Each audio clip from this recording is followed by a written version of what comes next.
Hello, my name is Mr. Cadella, and today I'm going to be showing you how to draw realistic human hair, which is one of the hardest things to teach because there's all different kinds of hairstyles. I'll be showing you 3 easy steps, though, on how to draw hair. This will actually be the style I'll be drawing today. I'll be looking at a reference picture. I'll be using a picture to draw from, and that is very important. You need to be using a picture or a mirror or a camera to be able to see hair so that you can draw it realistically. Here's some examples of what sometimes I see, hair that's not drawing realistically. This is a little scribbly and a little cartoony. This is what we're not aiming for when we come to realistic hair drawings. Now I'm going to go ahead and just block in the head just real quick. I'm going to draw a simple circle, draw a line down the middle. I'm going to put that ball down here, the ball and plane method here. I'm going to block in some ears just real quick just to get a general idea. I'm not going to finish the face today because I'm just concentrating on the hair. So I'm going to block in, the first step is I'm going to block in just the shape of the hair. Now the hairline comes down onto people's heads. Sometimes people draw it way too far up here. I'm just dropping in the hairline on the top here, and then I'm going to do the sides as well. Now, sometimes people forget about how much hair they have on the side of their head too. So you want to make sure that you get that hair as well on the side of your head. Now, some people have super short hair, super long hair, sometimes it covers the ears. So there's all different kinds of hairstyles. So that's this first step, is I break it into simple shapes, just very simple shapes, and then I can start shading my next step. So you see I have 1, 2, 3. Now I'm not going to start drawing the individual hairs. As I said, you're going to start shading.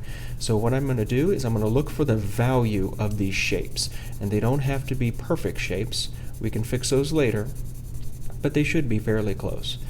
So I notice on this particular person, there is a darker part down here, and it gets a little bit lighter as we go up. There's a light part right here on this top shape. So I'll make this part a little bit lighter. And one nice added feature, one added bonus, is that I shade in the direction of the hair. I know the hair is going to be going down in this direction, so I shade in that direction too. Now, the hair is going to be coming up and over, so I'm going to be shading in this direction. That helps your hair drawing immensely. It'll help you out a lot. So what I'm going to do is I'm going to make this part darker. So each shape might have different values in it. You saw that this shape goes from dark to a little bit lighter here. This shape on the top has a dark part right up here in front, but then it also has a lighter part, a highlight in the hair, and that's another thing I want to talk about. If you have dark hair, of course you'll be using dark values. If you have lighter hair, like blonde hair, you'll be using lighter values. But sometimes there are darker parts to blonde hair and lighter parts to dark hair. And what I mean by that is, even if you have, say for example, black hair, there might be lighter parts in that black hair or even light reflecting. This person has brown hair. So what we have right here is a slightly darker part right here than this part. And don't be afraid to go back and use your eraser. Sometimes there's like a little bit of a highlight we'll use as well. Some people might have the light reflecting off their hair too. So I'm going to go ahead and get these values in here, and it's really important, very important. You look for those values, how light or dark something is. And notice, I'm not too concerned right now with drawing individual hairs or anything like that. I just want to get the right values.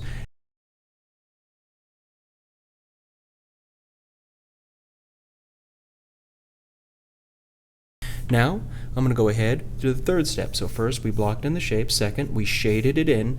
And then third is where I start drawing those individual lines that show the direction of the hair. Now, I'm not trying to draw every single hair. You're not trying to do that. What you're trying to do is you're trying to draw lines over your shading that show the direction of the hair, just like this. So this person's hair comes up, and again, don't be afraid to use your eraser. Like I noticed there's a little bit of a light part right here, so I'm going to come right back over with my eraser, just like that, and there's a little highlight right there. You will also notice that in the darker parts, I press harder with my pencil, and in the lighter parts, of course, I press a little bit lighter with my pencil.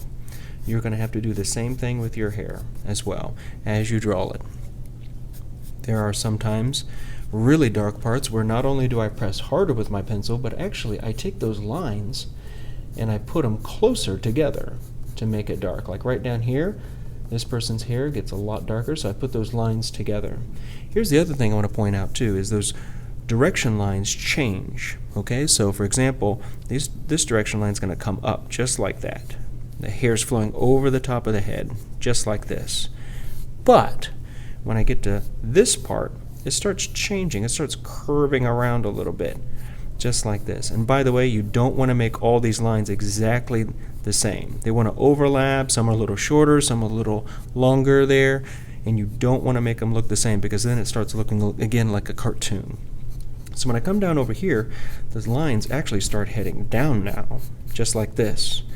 There we go. One last little tip too is, of course, you want to go around, erase any extra guidelines that you might have, fix things with your eraser. And then, as one final little thing too, is many times on the edge, we don't have a crisp, clear edge. Sometimes there's little hairs coming off too, like a little extra hair that kind of comes off and blurs up that edge. You might have a little bit of the hair that kind of sneaks in right up here, just like that. Maybe over here as well, there's a little hair that comes down, just like that. And that makes it look a little bit more realistic when you have a few extra little hairs that you might see in your photograph or camera there that are just kind of popping out there. Just a little hair, just like that. And that's how you draw hair realistically.